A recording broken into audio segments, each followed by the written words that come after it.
অর্ধনগ্ন এক মহিলার মৃতদেহ উদ্ধারকে কেন্দ্র করে চাঞ্চল্য ছড়ালো দক্ষিণ দিনাজপুরের বালুরঘাট তপন রাজ্য সড়ক থেকে। শনিবার সকালে তপন থানার পুলিশ চকসাতিহার এলাকায় রাস্তার ওপর থেকে অজ্ঞাত পরিচয় ওই মহিলার দেহ উদ্ধার করে। পাশাপাশি ঘটনাস্থলের মাত্র কয়েক হাতের মধ্যে দুটি হ্যান্ড গ্লাভস দেখতে পাওয়া যায় এদিন। তাতে স্থানীয় বাসিন্দাদের সন্দেহ ধর্ষণ করে খুন করা হয়েছে ওই মহিলাকে। এদিন মহিলাকে পরনের পোশাক ছিন্ন ভিন্ন ভাবে পড়ে থাকতে দেখেন গ্রামবাসীরা। তাদের কাছ থেকে খবর পেয়ে ঘটনাস্থলে পৌঁছয় তপন থানার পুলিশ। পরে মৃতদেহটি উদ্ধার করে নিয়ে যায় তারা। ময়নাতদন্তের জন্য বালুরঘাট জেলা হাসপাতালে পাঠানো হয় দেহ। কিভাবে এই ঘটনা ঘটলো তা নিয়ে গ্রামবাসীরা কি বলছেন শুনুন।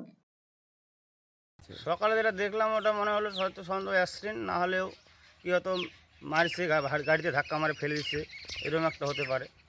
মানে জামাটামা ছিঁড়া ছিল, আমাকে ওরকম বদমাশি করছে, হয়তো অন্য কোথাও মেরেছে, হয়তো মেরে এখানে ফেলে লেগেছে, তা হতে পারে। একটা মানে প্রশ্ন থাকছেই, প্রশ্ন থাকবে একটা। আমরা কি বলবো, আমি খালি জাস্ট দেখলাম, যাওয়ার পথে এটাই। মহিলাটা কি পরিচিত আপনাদের? না, আমাদের এখানকার কেউ না। কখন অ্যাক্সিডেন্ট বা ওই তাও বলতো আমি যখন যাই 6:30 আপন হাতে বাড়িতে বেরিয়ে গেলাম, তখন যাওয়ার পথে ওর মুখে শুনলাম যে এরকম ব্যাপার, দেখলাম এরকম পড়ে আছে। আমি যা দেরি করলাম, বাজার টাইম হয়ে গেছে।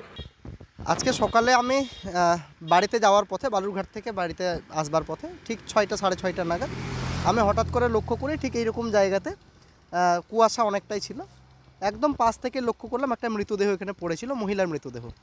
তবে আমি দাঁড়িয়ে থেকে পরবর্তীতে আমি লক্ষ্য করলাম যে মৃতদেহটার শরীরে খুব একটা জামা কাপড় তেমন ছিল না, আর অপরিচিত একটা মৃতদেহ। এর আগে এরকম মহিলাকে আমরা আশেপাশে কোথাও দেখি।